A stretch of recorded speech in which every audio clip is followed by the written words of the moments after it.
Ngayon, may dumating na taga Maynila dito sa amin sa probinsya. Ngayon, yung kaibigan kong mangyan, sabi sa akin, Alimbuyog, ano kaya itong taga Maynilang ito? Mahal man niya ang klase ng ibon?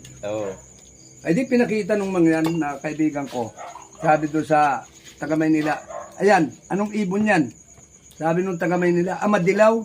Kilyawan yan, kilyawan. Kilyawan, magaling ano? Madilaw. Magaling magulang. Ayos. Magaling magulang. Ang gawa niya, humuli siya ng matsin.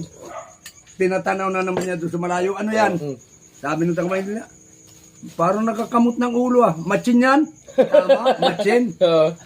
Ngayon, wala na siyang maisip kung anong pakita niya doon sa barkada na taga Maynila.